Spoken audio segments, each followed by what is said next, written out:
Hi everyone, Faisal here from Scorin. Every year we set goals, but very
to focus on the priority areas.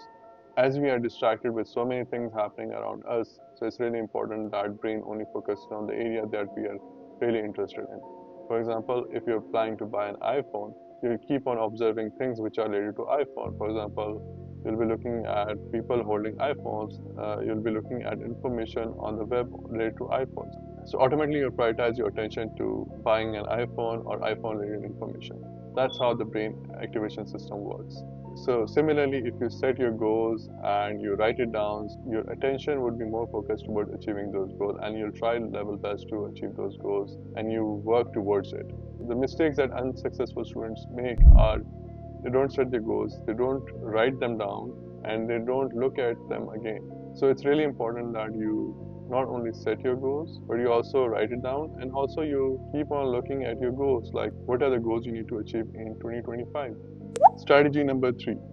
After you write them down, you need to monitor your progress as well. You can monitor your progress on a weekly basis, on a monthly basis, on a quarterly basis, whatever you're comfortable with, but it's really important that you monitor them and you can see how much you have progressed to achieve those goals. On Scotland platform, we have created some tools, we have created roadmap, we have created checklists, we have created deadlines, we have created notification, everything to achieve your goals, and you can easily monitor them on the platform. Strategy number 4. According to the famous psychologist Gabriel, there is a famous concept called mental contrasting, which basically not only visualize your goals but also it visualize the obstacles that you're going to foresee and how you can overcome those obstacles in achieving your goals. And she has given a term called WOOP, which basically means that wish, outcome, obstacle, and plan. So basically, the idea behind is that you not only visualize your outcome, but also visualize the obstacles that you're gonna face and how you're going to overcome those obstacles and how you're going to plan to overcome those obstacles. So it's not only looking at the end result, which is, I want to be a scholar or I want to achieve a scholarship in the US, and one day you'll think about, okay, I'll have achieved it. It's not only that, but it's also that what are the obstacles I'm going to face to achieve that scholarship. Imagine your outcome is you want a fully funded scholarship, you want a monthly stipend of at least $2,000 US, you want a US green card, you want to get a job of at least $8,000 US. So these are the outcomes you have. Now, what are the obstacles you can face? Okay, the obstacle you have is that you have to prepare for the GRE. You have to manage your family or your work along with preparing for the GRE. You have to build your research profile. You have to prepare for IELTS. and there are other 16 checklists as well. So the obstacle can be you might have a financial constraints to pay for the GRE test. You might have a time constraints because you're working full time. You might have issue finding a good research professor to help you with research papers. You might feel rusty about preparing for the GRE and you think that preparing for GRE might take 3 months. So then you visualize those obstacles and you plan things accordingly. You have a financial issue, you have to manage your financials. You have a time constraint, you have to organize yourself accordingly. You need a research paper, you might need to convert your thesis into a research paper. You might need your friend's help to get your research paper done.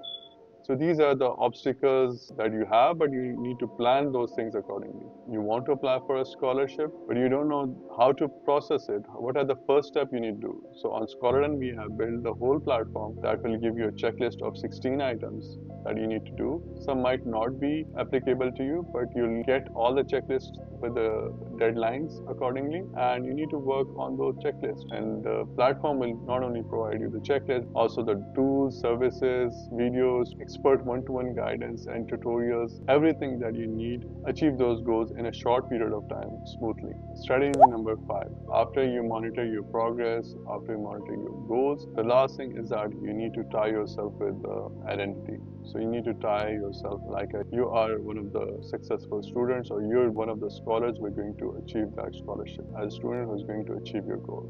You need to tie your goals to the identity. So imagine you're thinking of yourself like a good student who is going to achieve a scholarship. On the flip side, imagine you think you're a procrastinator. If you think you're a procrastinator, you'll be a procrastinator anyway. You're not going to achieve your goal. If you think you're a failure, you're not going to achieve your goal anyways. If you think that the scholarship is only for those who are the toppers, who are the best minds, then you're never going to achieve it. In my 9 year of experience, every sort of student can achieve this scholarship. Every sort of student. You just need to focus on your weak areas and improve on those weak areas. It might take 2 months, 3 months, 6 months, but just do it, because eventually you get the scholarship. Now let's talk about the actionable items to achieve a scholarship in the US or any other country. Step 1. If you are planning for a fully funded scholarship in the US, then do the step 1, which is free profile evaluation on scholarun.com. It's a completely free. It will hardly take 2 to 3 minutes to fill up a form and just submit it. Step number 2.